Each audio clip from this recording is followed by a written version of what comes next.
Lemon Amiga presents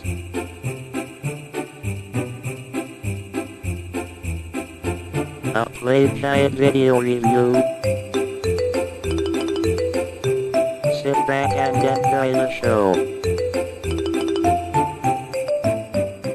Hi, welcome to a very special festive edition of Lemon Amiga's game guides and reviews. This time we'll be taking a long look at some of the games that you might not have come across before in the days of the Amiga. And this short series will be known as the top 10 Amiga games you've probably never even heard of.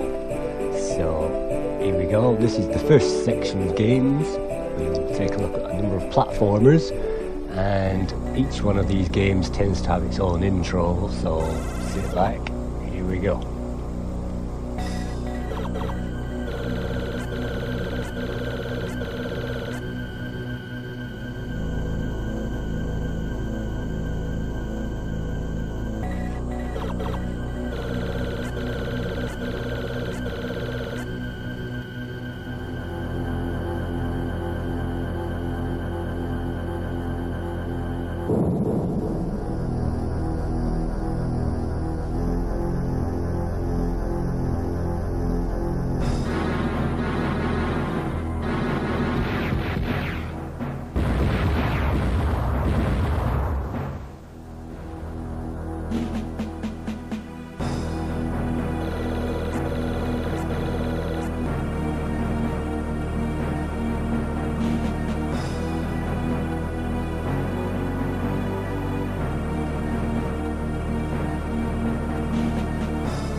So, the first game in our top 10 collection, our first contender, is a game called Spherical Worlds, developed by Neo. And Neo is a company you might remember created Fightin Spirit AGA and the ACSYS version, and they also created Black Viper as well, the motorcycle racing game.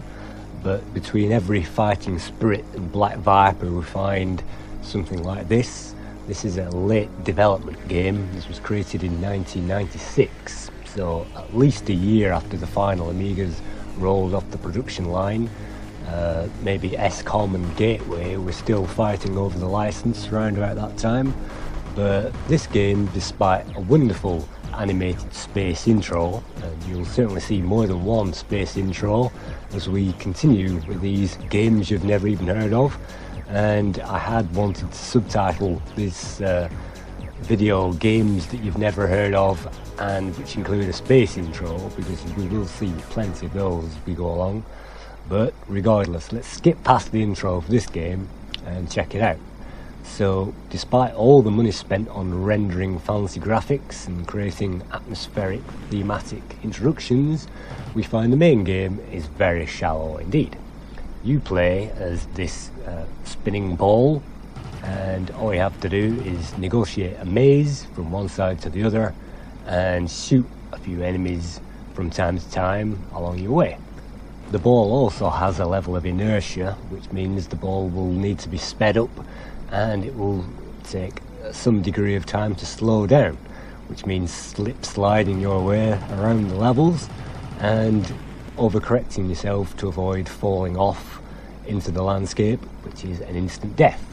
You have 4 lives, and as far as I know you cannot collect any more, and the mazes aren't too difficult so long as the player takes their time and overcompensates, as I say, for that spinning gyro ball, and there will be a number of dead ends per maze and things which crumble beneath our feet and wrong turns such as that. But in general, the enemies are few and the mazes are easy enough to navigate through. So let's just take a look at the second level, and very nice pre-rendered loading screen there. Doesn't give away the fact that this game is quite graphically inferior to many games, and even Alien Breed outpaced this game years and years before this game was even developed. So you wonder why they even bothered with that enterprise. So let's just skip on through to our next contender.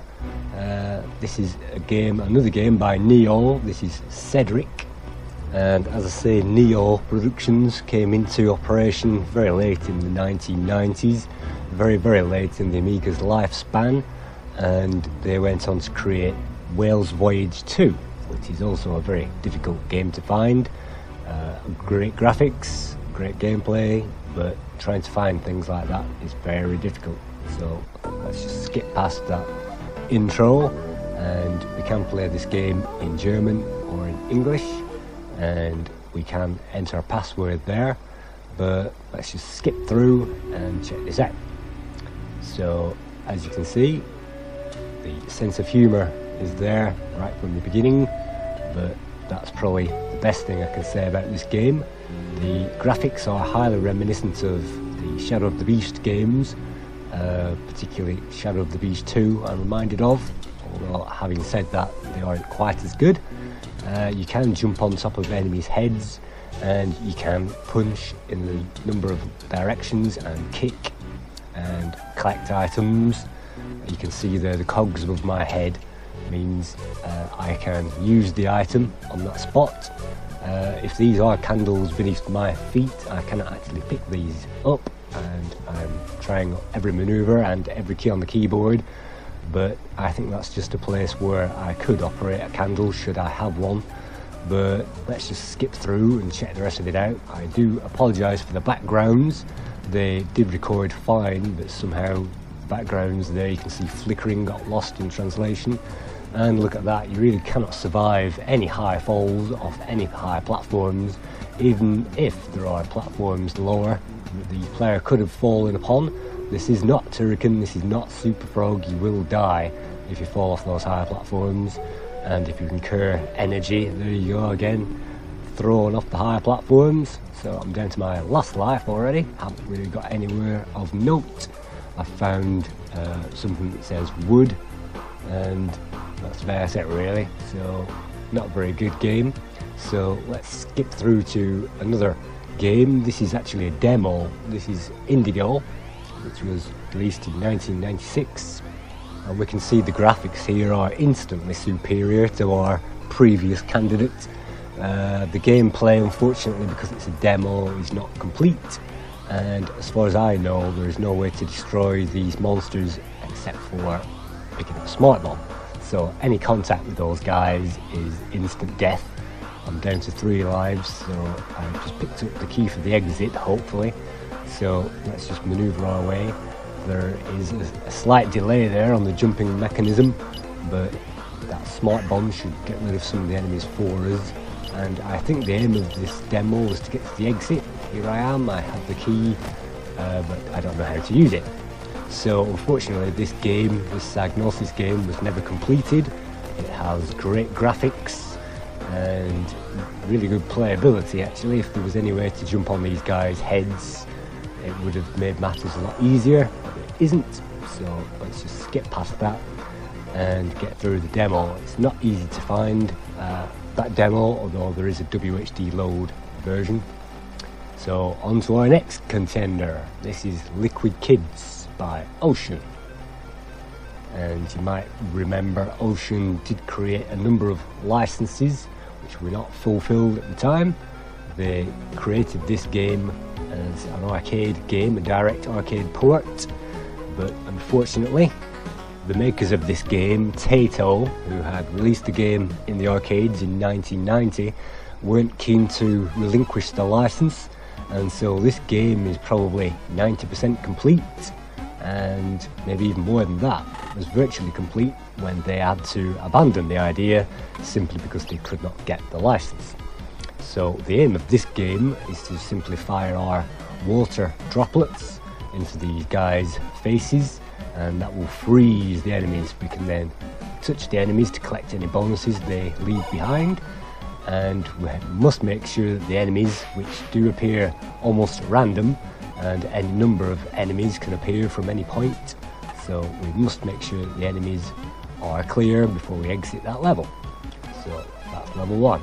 We can pick up power-ups as we continue through these levels, but as I say, we must make sure that we get every single one of those enemies, and when an enemy unfreezes itself, it could trigger another enemy to unfreeze itself, so you really have to get in there and wipe those enemies out pretty soon. Bonuses flying around there. You can simply walk left and right to walk up and down these ladders, and just like Rainbow Islands and New Zealand Story, there are extra ways to kill monsters, firing up and down the levels there, and the controls is so good that it even gave me time to turn around and dispatch those enemies in time. So power-ups are plenty, and as I say, you never know where those enemies are going to come from. You have to land on those spikes to be killed. If you walk across those, you will survive. And so you can see these levels are instantly fun and pretty full on mayhem. When I drop these droplets of water onto the seeds there, that will actually grow these plants, and growing all the seeds means I can trigger that bonus exit door there. So let's wander through the bonus, and that teleports us to another location on the map. So bonuses are plenty. Once again, let's freeze those enemies and get those before they thaw, and exit reveals an extra life, and so that always comes in handy. And then continuing with the level. So I really enjoy that game. Great graphics, great sound, great playability, and it's just a pity they never released it, but really enjoy that game and certainly recommend that game as a great unknown platformer if you've never come across it. But for my money, the winner of the platformers gold medal, the final trophy, is actually another Ocean title called Snow Brothers, and this was released in 1991, or should I say not released in 1991. It was developed then and again not released. So let's check out this intro.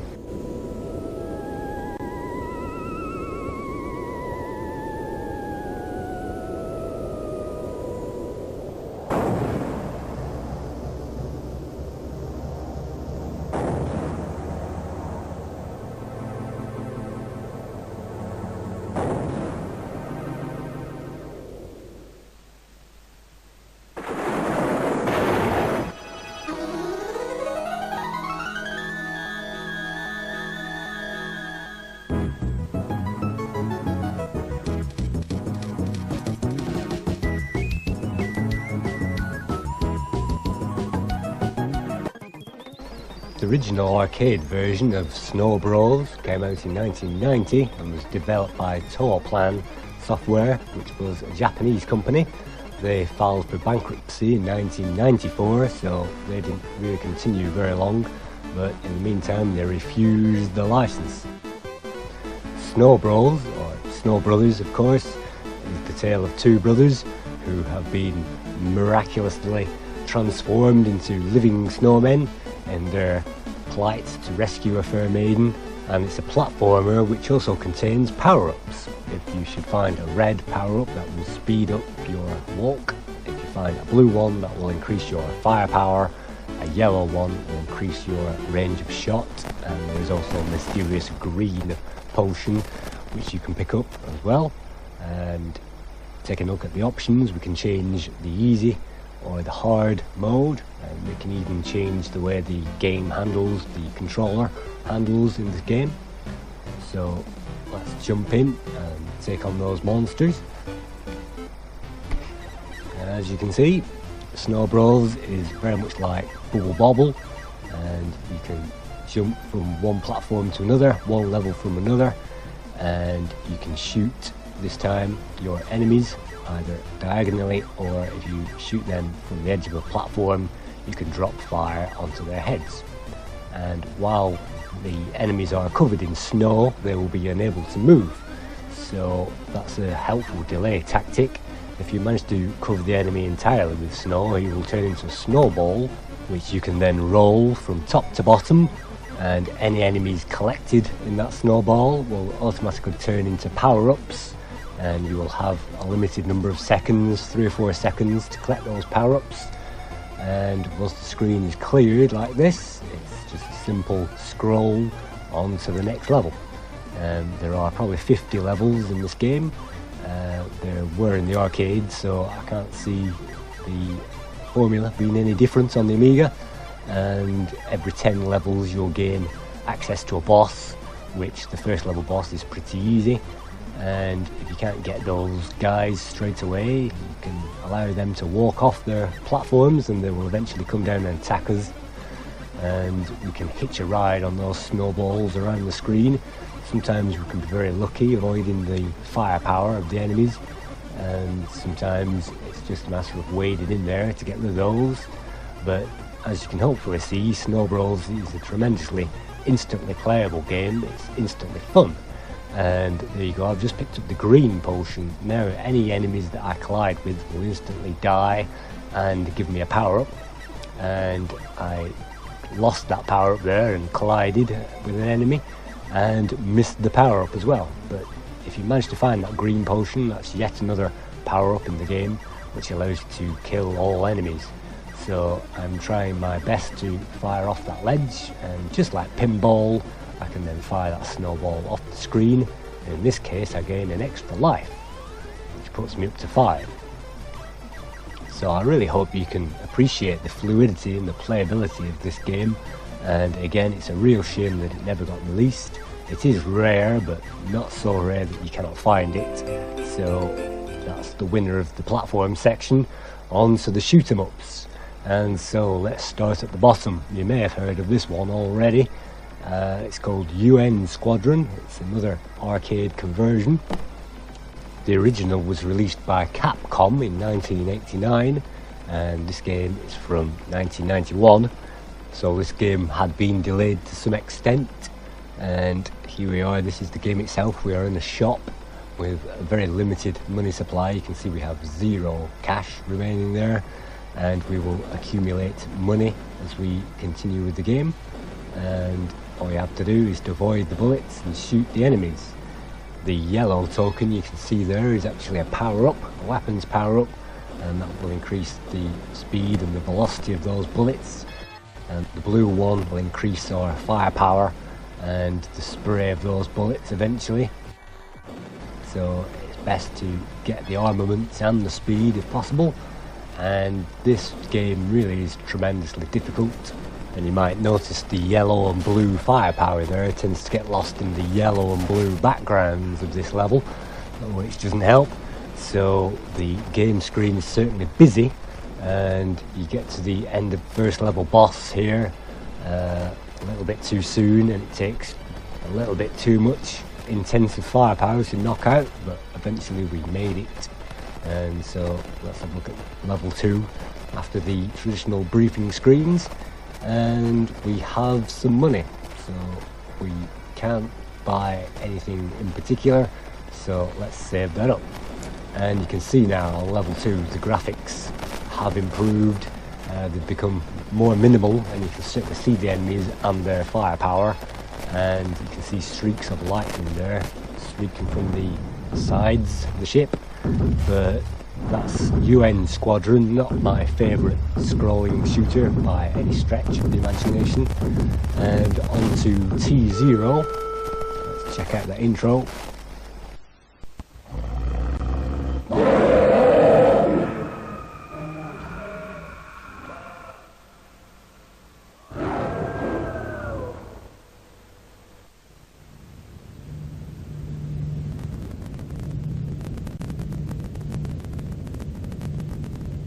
Year 2199.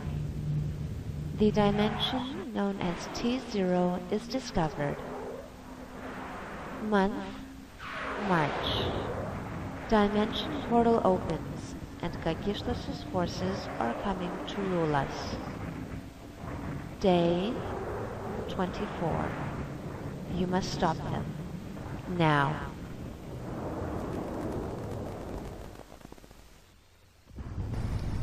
T0 was developed by Click Boom and released through PXL computers, and once again we find a very detailed and highly polished introduction.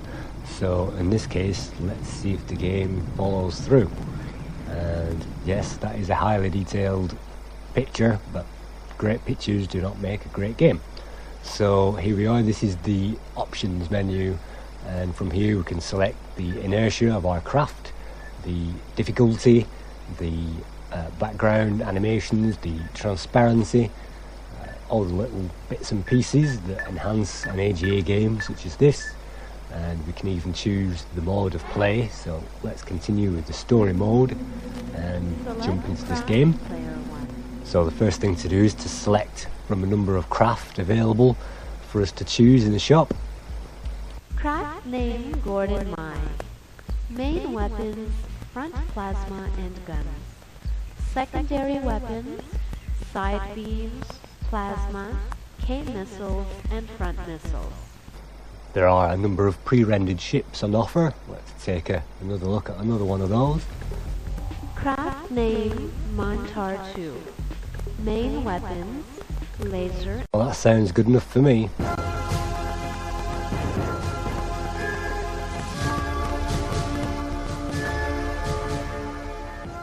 So after yet another pre-rendered space anim, we enter the game itself. And this is an R-Type clone. It's a horizontal shooter, and because this is AGA, this is also full screen, and it also supports 256 colours. Not that you'd really notice that with these backgrounds, but you can see the level of detail there, and there is a lot going on screen. It's a pity the firepower is very weak at this stage, and that will have to be built up by collecting tokens. You can see the green one there, the blue one give you cash tokens which you can spend and upgrade your craft in the shop, and you must avoid everything else that's flying around or you will die. So you can see I've just picked up the laser there, and as I say, it's a pity those weapons aren't more powerful and more spread out.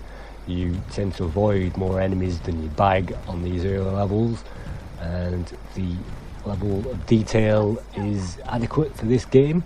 Let's just get those skulls. It gives us a nice shield and some skull bonuses as well. And so even though this game might look enjoyable in the Delta kind of era, R-Type, Salamander maybe, I think the playability only just holds up, and the graphics are only just good enough for an AGA game. So this certainly isn't up to the standards of Overkill or other AGA games I could mention. So that leaves the door open for the winner of this category, and it won by a very small margin indeed. The winner happens to be Ultraviolent Worlds, which was released by Borlon in 1987.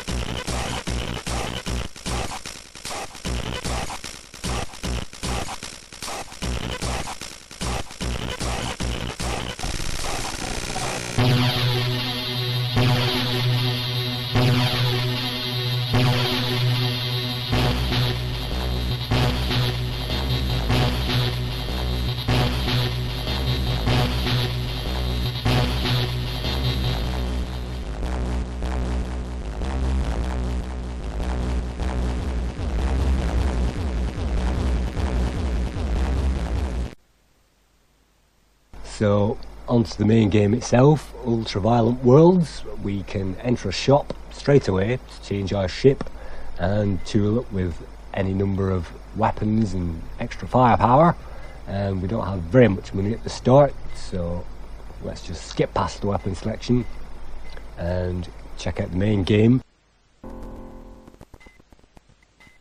So at this point I'd like to apologise for the poor sound quality of the sound capture.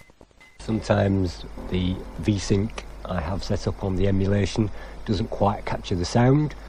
This is another shoot 'em up because it's in the shoot 'em up section, but this time it is a vertical shooter, a bit like Swiv or games in that ilk, ACSYS and that kind of thing.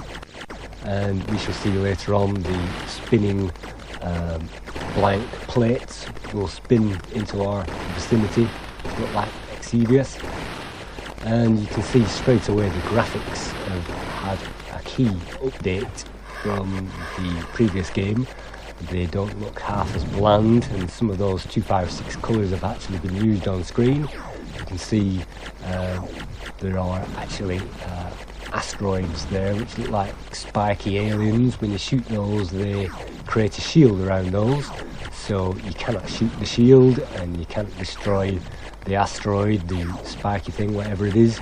If you collide with those, you will die. So this first level is all about avoiding enemies, and there is a minimal spread you can see on that firepower at the moment, so the screen is at least wide enough to slide left and right and avoid the bulk of that firepower. And you can see the enemies do change, and the scenery does change from an occasion, and you can see those spinning blank plates there I mentioned earlier on. That's definitely an ACSYS tool which was used in the 80s on the arcades, so homage there to the great games. Unfortunately at this stage I can't see the power-ups really making a great amount of difference on these difficult enemies, but there are precious few power-ups to pick up. You can see I collected a few cyan coins there, some turquoise coins, but they won't give me a shot until I complete the level, and I'm already dying like flies, so I shan't be completing the level on this particular playthrough.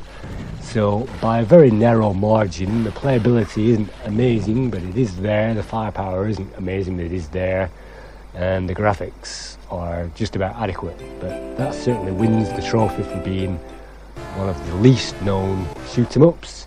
And don't forget, this is the top 10 games that you've never even heard of. So let's skip on to the beat 'em up section. And the first game I'd never even heard of in the beat 'em up section is called Surf Ninjas.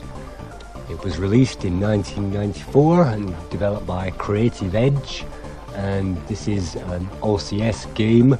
Even though it was a 1994 release, this is certainly OCS, and certainly no more than 16 colours available on that screen, I'm afraid. But apart from that, the aim is just to beat these guys down, and I have no idea whether I'm playing a demo or the actual full game at this point, because I haven't been able to venture off the first level. But you can see I can employ a wide variety of techniques to get those guys onto the ground, and I can even pull out the heart and do death moves. I can stomp the guys while they're already on the ground and walk over those, and I can do flying kicks and things like that. Unfortunately, as I say, I haven't managed to progress from this first level, if at all it is possible to get through this first level, if at all they actually completed it.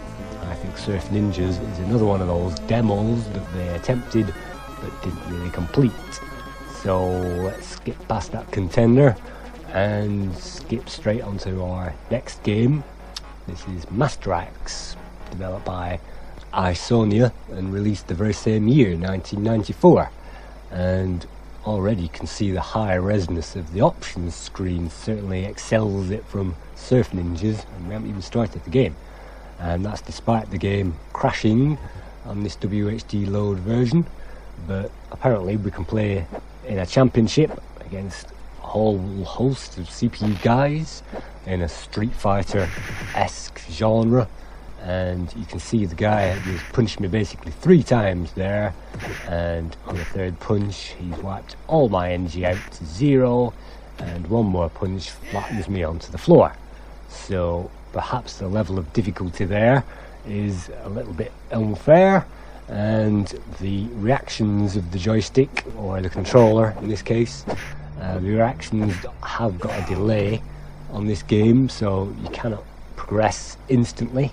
and fire off rapid fire moves. You cannot even change attack patterns in midair.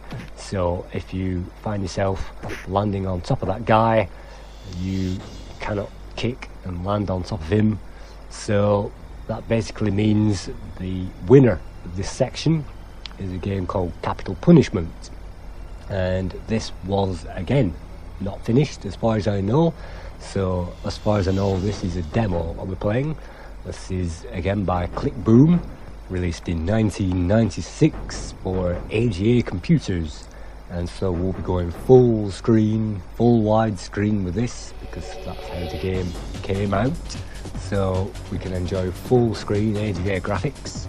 And anybody who has played Capital Punishment will wonder at this point how this bizarre title has managed to come away with the winner of the beat 'em ups section, because quite frankly it's absolutely terrible. So despite all these options on the options screen and the fancy graphics and the AGA chipset, smooth scrolling and music and everything else that you could throw into a game like this is yet another example of fancy pants but no trousers. It's a case of too much cream and not enough ice cream, so unfortunately we aren't going to get very far. But let's check this out anyway. This is the sewers level, and I'm just going to let the game speak for itself.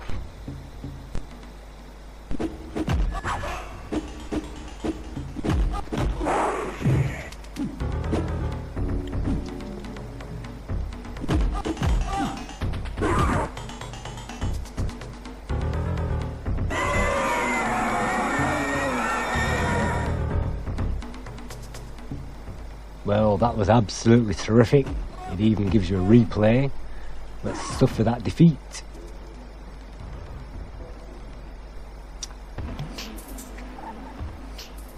And let's try that again.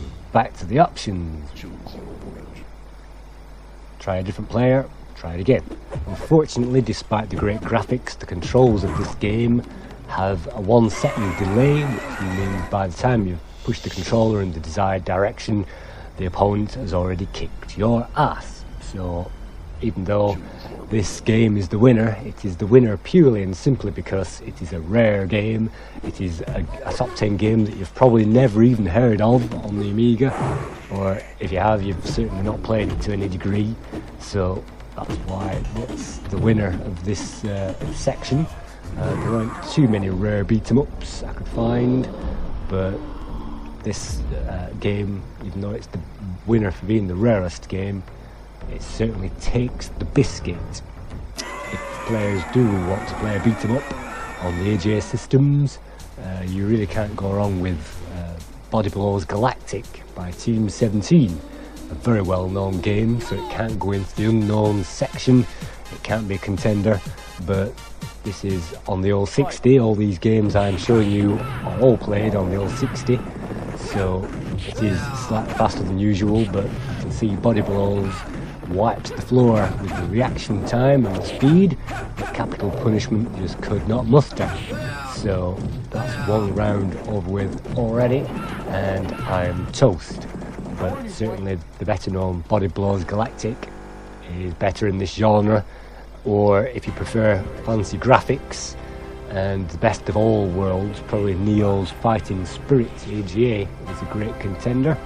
Light shot software.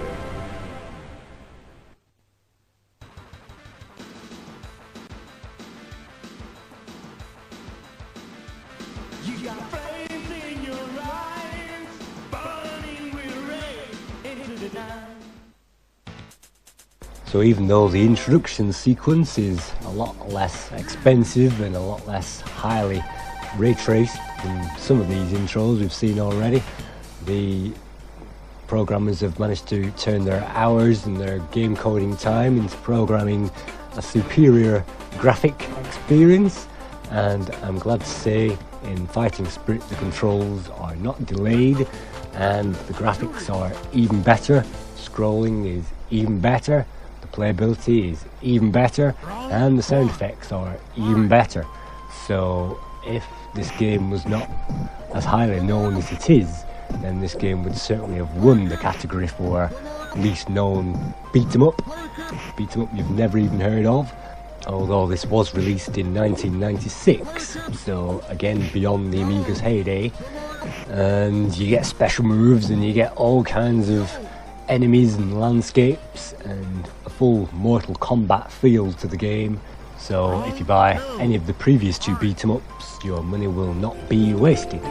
Category number 10 is Turrican style platformers. The first two I'll begin with are probably the two most obvious choices for this section of our games that you've probably never even played, and this game is very close to a Turrican style game, and you can pick up gems and kill guys and get power-ups and keys and that kind of thing. It's not quite Turrican, but it's got music by Chris Hulsbeck, and it's a very good game. The second game I will show you is called Metal Law, and this is by New Bits on the Ram, the same team who brought us The Adventures of Quick and Silver. And this is reminiscent to my mind of Turrican 3, and you can also fly in this game because the robo suit comes with a built-in jetpack. So again, a very playable game, and nice and colourful, and with great controls as well, which is always a bonus on a Turrican game. In fact, Turrican style platformers, a good control system is a must. It's probably rule number one. So those two games weren't included because they are obvious, and even though most players haven't even heard of those two games, I'm going to show you this. This is ACSYS, and it's an even rarer game. This was released for the AGA system, and you can also use a CyberGrafx card on there as well. ACSYS in this case is an acronym for Automatic Cybernetic System, which is our Turrican suit by any other name. And the great thing about this game is there are not only power-ups, but the player can also cling to rocks and swing up and down and around the landscape, and that certainly makes navigating the levels very much easier. And the only down point about this whole thing is this is just a demo. This is just the first level that was completed and released as a demo in 2000, and you can certainly pick that demo up on the Amiga-head. And for some reason the creators of this game, Unique Software, decided that the market was not ripe enough to release another Amiga game, and so they famously concluded that this game, there was not enough interest for this game, and so they halted development and packed it up.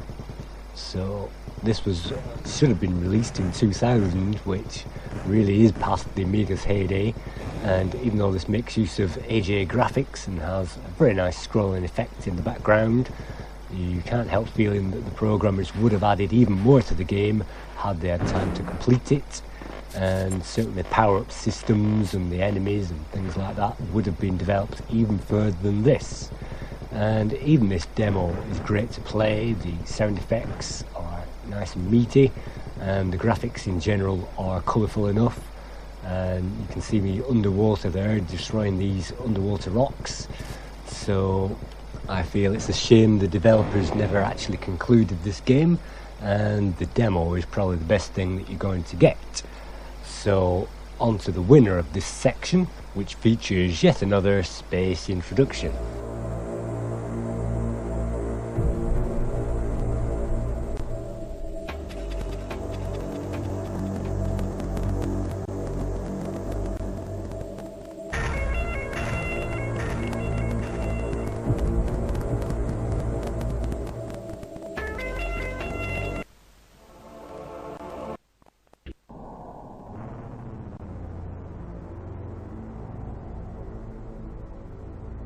So this is Land of Genesis, a game developed by Clearwater and released in 2001, a year after Unique Software decided that ACSYS had no market whatsoever.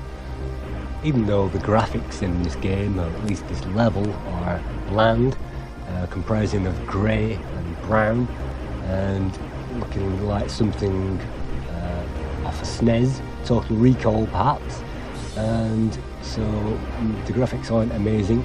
The control system is adequate, the weapon systems are just about adequate, the effects are just about adequate, and so the playability probably gets a 7 out of 10.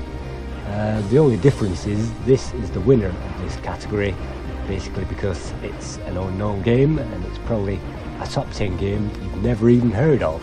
I'd certainly not heard of Land of Genesis before I began my research putting together these videos.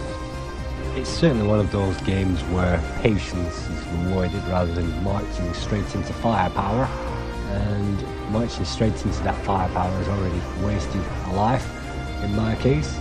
So if the player can stand back and take it easy, they will find this game maybe a bit easier, but I like to wade straight into the action. And look at that guy shooting me straight into the face there, because I wasn't quick enough to dive into his firepower. So I'm going to speed this game up just a little bit, because we are already marching through this 1 hour 10 games that you've never heard of review. So as I say, this game wins because of its rarity value, not particularly because of its gameplay. And having said that, most of the Turrican style games featured in this category have been weak on the gameplay front, and only the ACSYS demo has had spot on controls.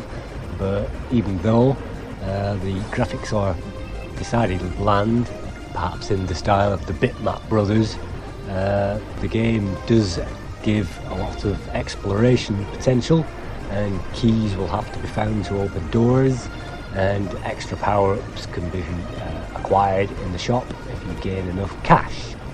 And the playability is just that bit better than Metal Law or indeed Gym Power on that front. So even though my progress has been stopped on that game, I'd probably recommend that as a top 10 game you've never even heard of. On section 6, and we enter the realm of 3D adventures. This is an ocean game, and this was due to be released around 93-94 on AJ Amigas probably, and you can see the graphics even at this stage in this demo that you can see. The graphics are already polished and up to good standard. You can only enter the one door in the demo, but even though the colour palette is once again limited, you can see the animation is fluid, particularly in the night there you can see approaching, and that gives a nice cartoon feel to the game. It's isometric 3D, so it's one of those head over heels Batman kind of games from the 8-bit era, and these were well out of date by this stage, but the programmer thought he'd give it a go anyway, seeing as the Ocean crew had just gained the Universal license for the Universal monsters from Universal Studios. Unfortunately, that license didn't last very long, and so they had to axe the game. At this stage I'm going to press F1, and that brings up the inventory screen. We have no keys at the moment, no chests at the moment. We have just picked up a green flask, which is supposed to be a reveal path potion. We have no more than that, and we have no scrolls or information or maps or anything of that sort. So pressing F1 again to get rid of that, unfortunately we are unable to figure out how to activate that potion to reveal our path, so I'm going to have to do it the hard way via trial and error. And that's not so bad given the number of lives at the top of the screen are still spread out across the length of the top of that screen, so we do have quite a lot of lives in this demo. And this trial and error, well, not that one. Let's go back to square one and try that again. Onto that one, and the third one is actually a very tricky jump into the corner, and there is yet another half a second delay on the jump. So if you press fire button to jump on the edge of that platform, you will crash into the spikes like I am doing, and it's hard enough to get onto that platform in the first place without dying just by slipping off the edge. But as you can see, the easier way was just to jump straight forward and to catch that extra platform. So even though this is just a demo, this is a very rare game. It's still a rarity. It's one of the top 10 games that you've never heard of on the Amiga, so credit where it's due. It would have been good to finish this, but in the Indiana Jones style, I think Indiana Jones and the Fate of Atlantis, the action game, rather than the adventure game which was released on the Amiga. This game is pretty similar to that. And look at this screen, a bed of spikes everywhere. How are you supposed to do it? How are you supposed to get through? The switches you cannot activate, or I cannot in this demo. So what I had to do is to jump off that thing and be very lucky. And when Mr. Nice walks off the screen there, I can join him and barrel through that door. And then it's on to another section, which basically means I need the reveal path potion or trial and error. So that's another abandoned game from the Ocean stable, and there were certainly many of those. On to another contender. This is Final Odyssey by Vulcan. And Vulcan had an early start on the Amiga. You might remember Tiny Troops and Timekeepers, Hilsey Lido, and I certainly remember the Valhalla series of games, but this one certainly passed me by. So let's watch the introduction.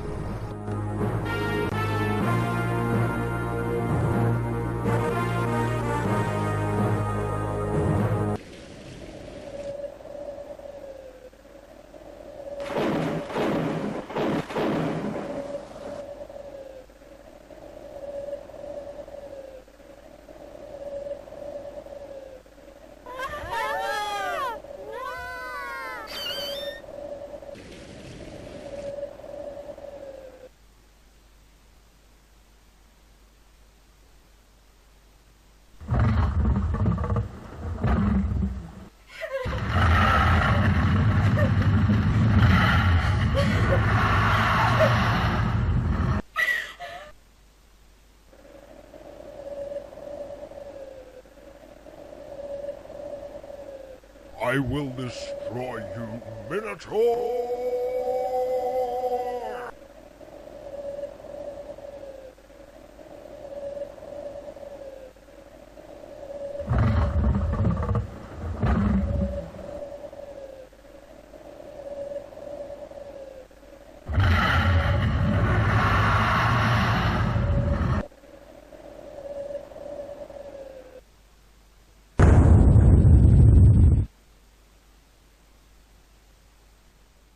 So there really are only two reasons why a game would be unknown to a dedicated Amiga fan such as me. The first reason is it's an unknown game because it was released very, very late, even though it's very, very good. And the second reason is it's an unknown game because it was released very, very obscurely, and it's a very, very bad game. So I think this one kind of falls into both realms. It's not very easy to figure out what to do, it's not very intuitive to begin with, and it's not very appealing to the action fan who just wants to wade in there and start firing. And the puzzles in this game are quite simple, but yet again it's not easy to fathom out what you're meant to do. So I tend to avoid games such as this. It has great graphics, great sound and a great introduction, and so the playability is the only thing which lets it down for me. If all the levels are similar to this, then I can probably do without those. But you can see I'm trying to activate that trap on the floor. When I reach a certain trigger point, that trap should randomly close like this, so that I can walk over that trap and get to another section. Unfortunately, when I get there, I'm not only under attack, but I cannot work out how to get any further than that. So let's check out another game. This is Litil Divil, released by Gremlin on the CD32, again in 1994. And this game is reminiscent of the Space Ace kind of 3D platformer that you might be accustomed to, the Dragon's Lair, that kind of thing. And along with Space Ace and Dragon's Lair, there is an element of humour spiced within this game. So this is the first troll I have experienced. This is the gatekeeper to the entire game, so I'm going to have to work out how to defeat this guy.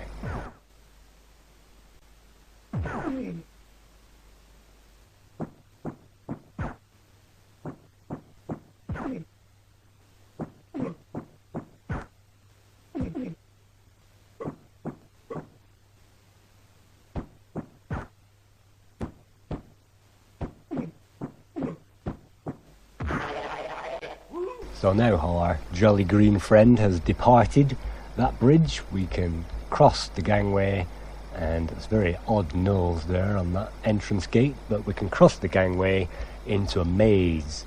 And this 3D maze reminds me of Hired Guns and games such as that, although this maze is much smoother. And at the end of one of these corridors we'll find a door. Let's kick that down and see what lies inside. The aim of the game is to collect a number of items which will unlock certain puzzles, and the rest of it is basically moving from room to room and solving the reflex tests in a very Dragon's Lair type way.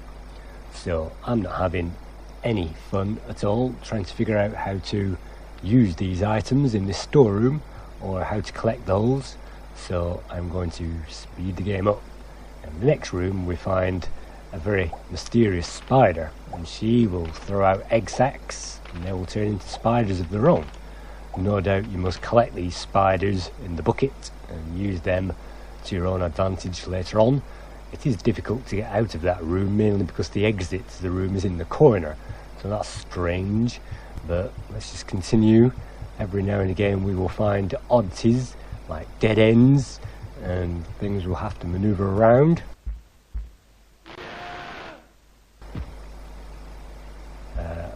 Lightning bolts on the floor, that kind of thing.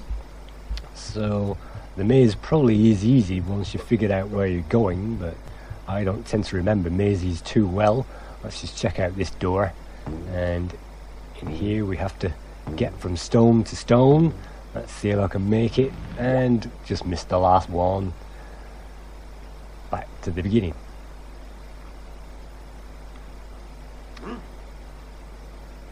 Let's try that again. Let's see if we can time it a bit better, and no.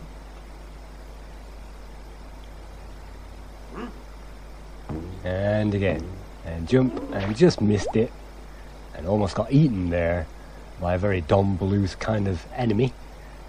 And in this case the game has decided to kick me out of that door, and it reduces my energy a little bit as well, and I can always return back to that room at a moment's notice should I desire.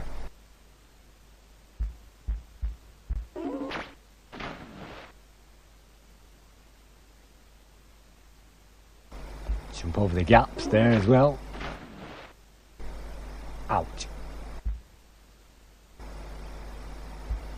And it carries on in that same vein. So if you have a CD32 with a CD32 controller, that might be a great 3D action adventure to check out.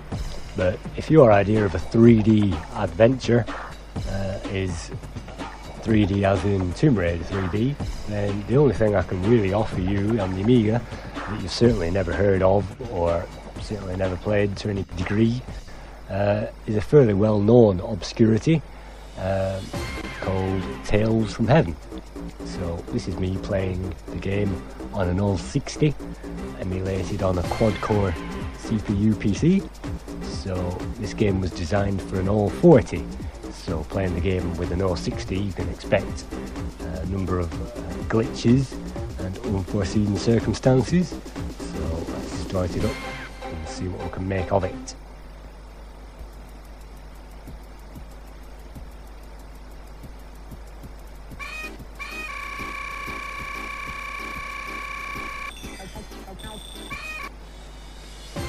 That didn't go very well. Let's try that again.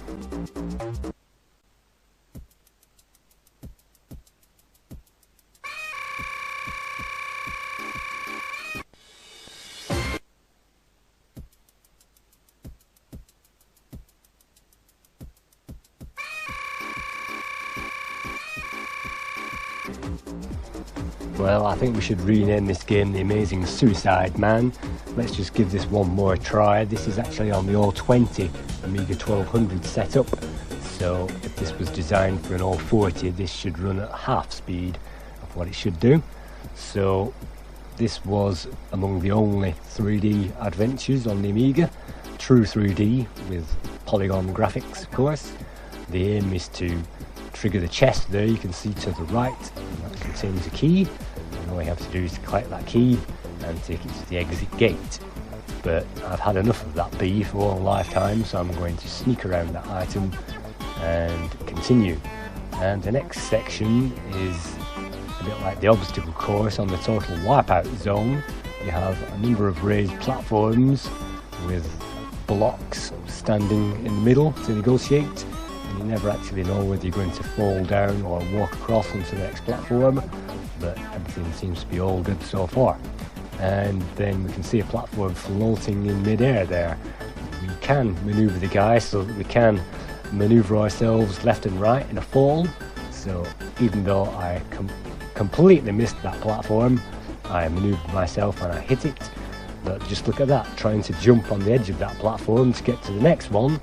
That time luck was against us and we failed to make the platform and we died. So when we rematerialise, we'll find ourselves back on the platform, and if I had the key right now I could simply jump into the exit gate.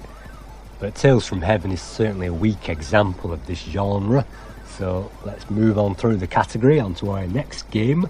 Our next candidate happens to be the runner-up in this section, and it's a game called onEscapee, or onEscapee perhaps. So let's check out the intro. I remember well the days we waited for them, the first alien, the new creation, the new civilization, the new friends, the new life. Then many of us mysteriously vanished without a trace. All healthy, strong men. They took them. What would it be like there? Maybe like heaven, or like hell. No one came back. What happened to the TV? What is this noise? Is there anybody out there?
So as we start this game, the player will be instantly reminded of the Delphine classics, Another World and Flashback.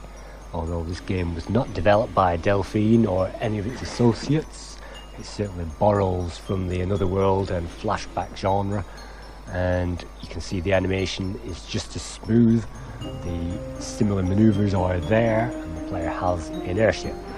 The aim of the game is to find our way from the crash landing zone, which we have crashed our spaceship into this park, this forest, and all we have to do, I'm unable to pick up that canister there, if it is at all possible to pick up that thing, but never mind. All we have to do is to find the exit to this zone, and then we will enter a set of caves.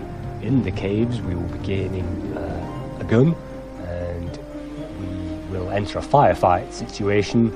We will blast a large number of enemies through the cave system, and then we will find a city, and we can walk around a large city which involves firefights and puzzles and that kind of thing. As the game progresses, it feels more and more vague in the story department and less polished, but at the moment I am padding around the first level looking for the cave entrance, and the cave entrance should be near a cliff, and if we can only lower ourselves off the cliff we can get onto the next section. But you can see there are a number of electrified columns, those red and yellow poles there. We have to duck underneath those and do a typical flashback outmaneuvering maneuver on those. And we do have an enemy spaceship above our heads, but just look at that, we managed to find the cliff but we didn't find the cave. So the guy above our heads will fire a blast of energy down on us should we dally in a certain screen, and that will blast us onto the next screen. So let's see if we can make it over there again. And so onEscapee, it's a very polished game, particularly on the first few levels, and once the action kicks off it certainly develops and becomes a lot more interesting. The third section, the city itself, is probably the most interesting section of this game, but the sound effects and the music and certainly the atmosphere is excellent, and I'd certainly recommend this to all Delphine fans out there. But I yet again am unable to climb down that cliff face, so that opens the door for the last winner of section 6. This is the winner of the 3D adventure section, codename Hell Squad. So this comes with an introduction. Let's take a look.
Did you hear something?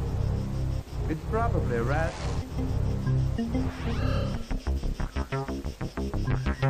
What's this?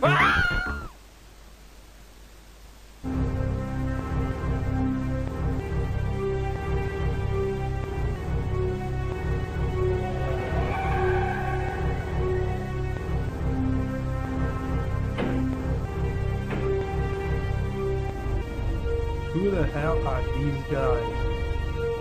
FBI, we're taking over this case now. No way. This is my jurisdiction. Yeah, sure. Gotta solve the trouble and call it from them now. You bastard. He ain't over yet. Just be quick. Yeah, the hell I will. Let's go. You, Rebecca. Yeah, my greetings to your lady too.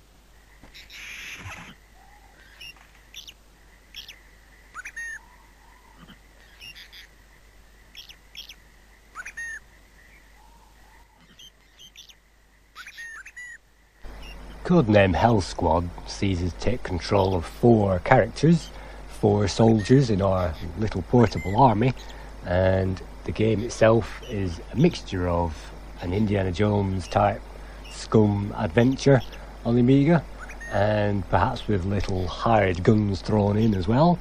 By pressing the F keys we can switch between our 4 guys, and any guy that isn't in operation will freeze in motion into a stone statue. So if we are being attacked we can switch to our other players and preserve the health of these guys. The big difference between this game and most games is that the player can be manoeuvred around with the joystick, and holding down the fire button will actually instigate the rifle, and that fires a high velocity impact machine gun towards any enemies which might cross our path.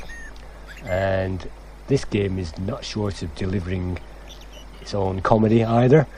Every time you see the eyeball icon appear in the bottom corner, we can press enter to check that out and have a laugh at those comments. We can also press space or the alt key to instigate the items in our inventory, and we can combine items as well. You can see I picked up a bottle and filled it with water from the lake, and I'm just basically gathering my guys together so I can get them onto the next screen. But check this out.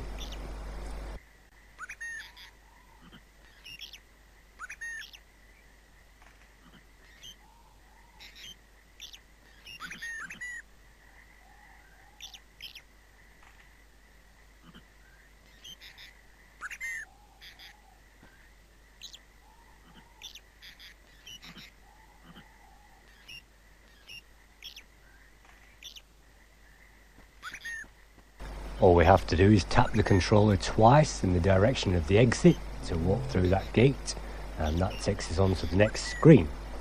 And you never know what can happen in this game, so it's always good to go in there heavily armed and shooting.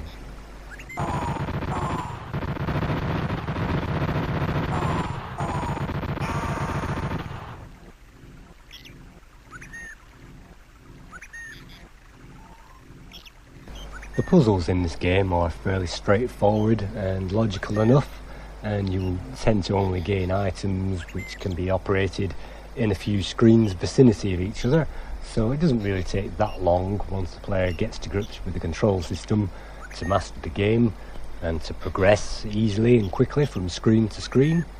And turning to stone is a unique feature in this game, as is the great graphics and the sense of humour, of course.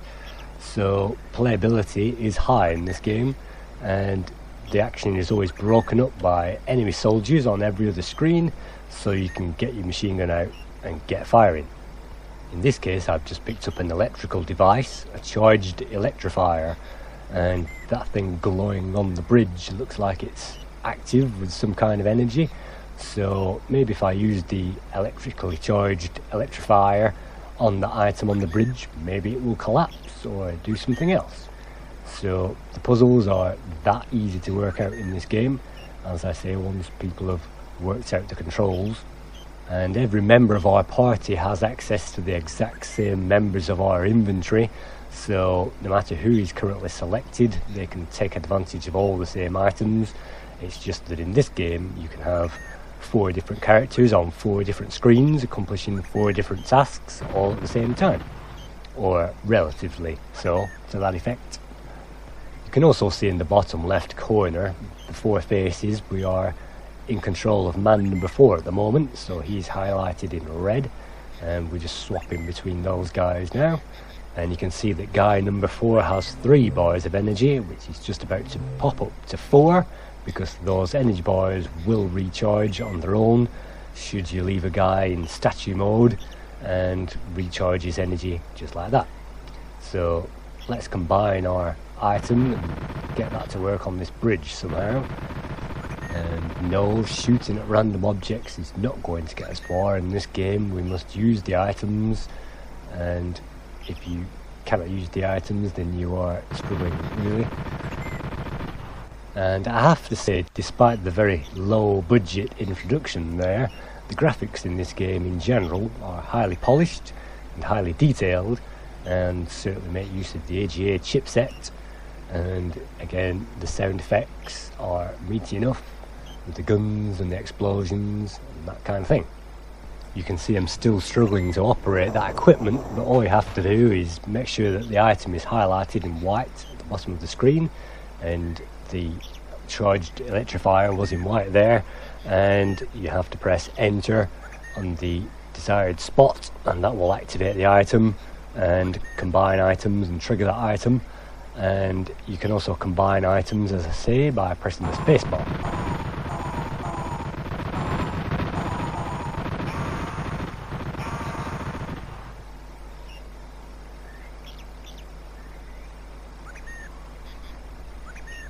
So if we take a look at the next screen now with our next guy, I like to move my guys forward so that nobody falls behind, but on the next screen, by tapping twice in that direction, we should see the entrance to another section of the level, which in this case is protected by a high impact, high velocity machine gun, so I don't think we'll be able to squeeze through that gap anytime soon. We can try it, of course, and this pseudo 3D landscape really does help with that, and I really do love the scaling sprites and the animation of these guys, but as you can see, trying to squeeze through that gap without deactivating the gun is not going to happen. So let's turn him to stone, leave him on that screen to distract the gun, and while the gun is distracted, let's sneak behind that, and that leads us to the actual door, the rear of the complex. And I press space to activate the electrical device again, press space to deselect it, and then enter to use that, and that will unlock our door. It's plainly as easy as that, and we've only found 3 items so far, and through to the next section.